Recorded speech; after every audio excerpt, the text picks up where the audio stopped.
Hello Kansas educators, thanks for joining us today. We're kicking off a new video series of education videos throughout Kansas describing the board outcomes and the process that we went through to develop those outcomes. It's exciting, and we've been all across Kansas over the last 2 years talking about that vision. Kansas leads the world in the success of each student. And now we're in the implementation phase of those board outcomes and those visions. But today I want to tell you where that journey is going to take us and the important aspects of schooling that are going to be so different in Kansas going forward.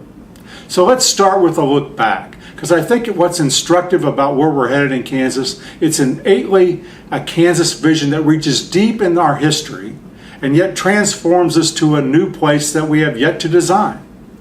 So not too long ago, I was traveling I-70, visiting one of the ed camps in Kansas designed by teachers. And I got off on I-70 on Highway 99 going into Wamego that early morning.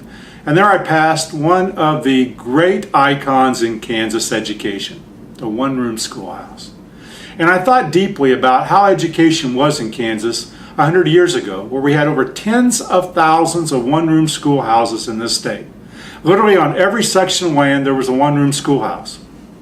One teacher, not multiple, one teacher in one room with grades 1 through 8. Kindergarten hadn't yet been invented.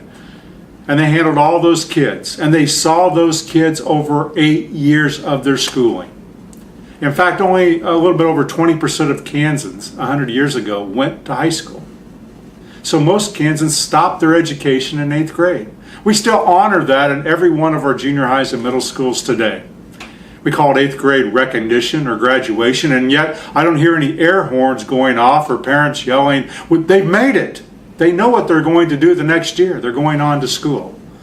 But Kansas said, take a look at that one-room schoolhouse, and how do we get back to the parents and the community engaged deeply in the education of our kids? How do we do that again? That was one of the major components of the vision going forward. They also said that teacher was so integral with our families and our kids because they spent every day multiple hours and 8 years with them.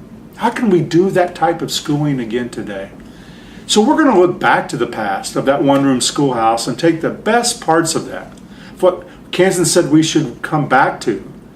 And in this redesign of school going forward and the board outcomes, we're going to be putting those type of things forward. Now, we can't go back to the days of where we just simply learned arithmetic and reading and writing as the 3 R's, and that was all we were going to learn. Today's education and the demands on education require much more. And really, that's because of our workforce. Our workforce has become much more sophisticated. You know, it's only been a decade since the iPhone was launched. Just think about that. We have students in school from K to 12 that were in school before the iPhone was developed. Now, would you like to give up your smartphone? Would you like to put it away for 2 weeks? Not be on social media, not take a phone call, not do a text. It seems like it's been with us forever, and that's how fast the world's changing, and that's what education is going to have to do to meet those needs. You know, not too long ago, I was with a CEO as we were part of our tour of a construction company in Lawrence. And he talked about hiring 2 young people to start on his construction crew. And he was going to pay them a really good wage, a wage that would get them into the lower end of middle class. He talked about that they would start on Monday and to show up at 8 o'clock for his construction company. Unfortunately, at 8:15, one of them walked through the door, and at 8:34, another one walked through the door. He was very upset with those young men, but told them to get their tools. We need to get on the truck and get out to the work site because business was waiting. He said we got out there, and by 9:30, one of them was on their cell phone texting. And at the end of the day, one of the young men came up and said, I'll quote him, "Hey dude, how do I get promoted in your company?" The young man was, the CEO was so angry with the young man and said, you know, I'm not looking to give you a promotion, I'm looking to fire you. And I'll never forget, he had steely blue eyes, and he looked at me, just like I'm looking at you, and he said, that's the type of young person you're sending me. They're not employable. They don't have that skill set. We have to listen to what business is telling us. I immediately got defensive. You know, this is hard. These kids are coming in greater poverty and they're greater need than we've ever had before. But I just didn't. I sat back and I listened. because I listened to what his demands were and how the kids that he was trying to hire at really good wages, between $15 and $20, weren't meeting those needs. Kansans said that. They said we have to do a better job of teaching skill sets like social and emotional growth. So if you think about how we've organized schools, it's pretty easy.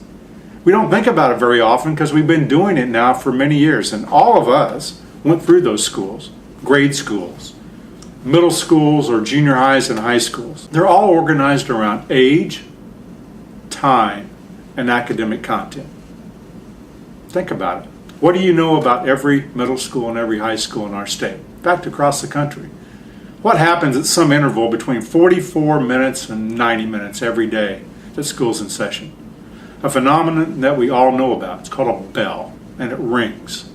And when the bell rings, we all know what to do, regardless of where we're at in our learning.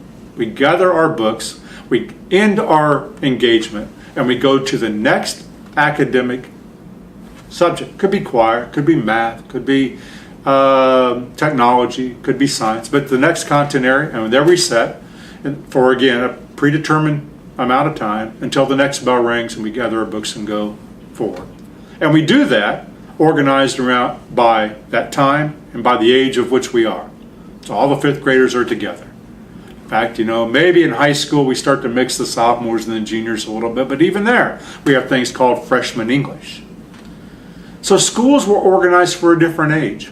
And what Kansans are saying today, organize them around principles in the community, around design, around real problems. Problems that the community faces that we can have in short projects that kids can do, engage with the business community, where the business community and parents come in and work with our students and our teachers on what that design looks like. Yes, we'll have academic content. We'll have it even in a stronger level, but it will be deeply engaged in these projects and these designs about real world thinking. That's what business is asking us to do.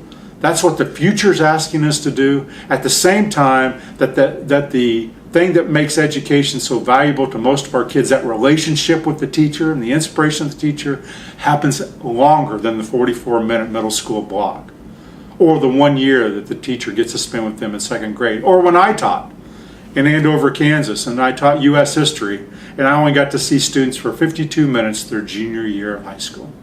I loved them. I wanted the best for them, and I wanted to do everything I could to impact them long after they had left me. But I only got to spend 52 minutes, 1 year of their 4-year career. Kansas said we have to change that. So as we embrace those principles of the OneRoom Schoolhouse, it's so important that we look to the future and we listen clearly to what business is saying, what educators are saying, and what the world is saying as we go forward. We don't know what jobs are going to be in the future. We didn't know an iPhone was going to be in our hands 10 years ago.